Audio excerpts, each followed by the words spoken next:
The sun had just risen, casting a warm glow through the glass walls of the bustling car dealership showroom. The polished floor gleamed under the bright lights as salespeople hurried about, preparing for another busy day.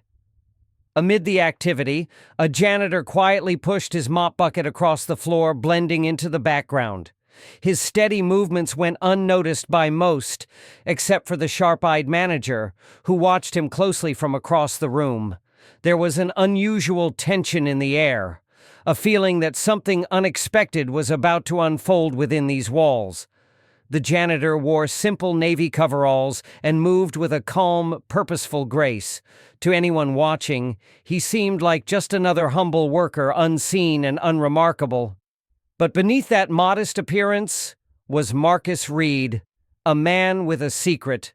Marcus had recently purchased the entire dealership chain under a different name and was here undercover, observing this location without anyone knowing his true identity. His goal was clear: to see how the staff treated each other and to understand the culture before making any big decisions. Mark Davis, the general manager, strode through the showroom with an air of superiority. His pride matched the shine on the luxury cars he oversaw, but his confidence masked a cruel attitude. He spoke down to the receptionist, dismissed the mechanic's concerns, and showed little patience for customers. When his eyes landed on Marcus, still quietly working, he sneered. "You're just a janitor," he snapped, loud enough for everyone to hear. The words stung, but Marcus said nothing, choosing instead to stay calm and observe. Suddenly, Mark's voice boomed again, this time even harsher. "Hey, you missed a spot back there. Can't handle a simple job?" Several employees exchanged uneasy glances. The room's energy shifted as tension thickened. Marcus met Mark's gaze and smiled slightly, keeping his composure.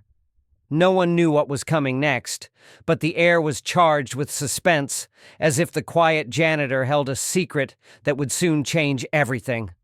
Marcus stepped outside quietly and made a quick phone call. Moments later, a sleek black SUV pulled up, and a sharply dressed woman in heels entered, the regional director, Lisa Monroe.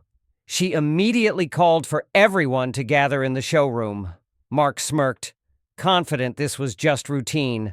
But the mood shifted when Marcus removed his janitor's uniform, revealing a sharp, tailored suit underneath. Lisa announced clearly, "This is Marcus Reed, the new majority owner of the dealership group. He's been here undercover today." The room froze in stunned silence. Mark's confident smirk vanished, his face pale as realization dawned. He had just been exposed. Marcus stepped forward and addressed Mark directly. "I came here to see how this dealership operates. I witnessed disrespect, condescension, and racism. Your behavior is unacceptable."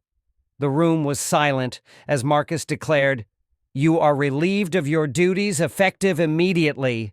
Mark opened his mouth to argue, but Lisa stopped him firmly. Staff members exchanged relieved smiles and applause broke out.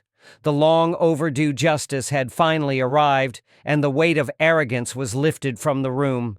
Over the next hour, Marcus spoke with employees one-on-one, encouraging honesty and promising change. He rehired 2 mechanics who had resigned over mistreatment and promoted the receptionist to floor manager for her professionalism. Respect and dignity became the new core values. Employees who once felt invisible now felt heard and valued. Hope replaced fear, and a positive new energy took root in the dealership. News of the janitor, who was really the owner, spread quickly, going viral online. People everywhere discussed the powerful lesson about respect and character over titles. In interviews, Marcus said, "You never know who's watching or what they've been through." Respect isn't tied to status. It's earned by how we treat others, especially those we think we don't need. The dealership's floor still gleamed, but now with dignity and new beginnings. What would you have done in this situation? Share your thoughts and don't forget to like, share, and subscribe for more stories like this.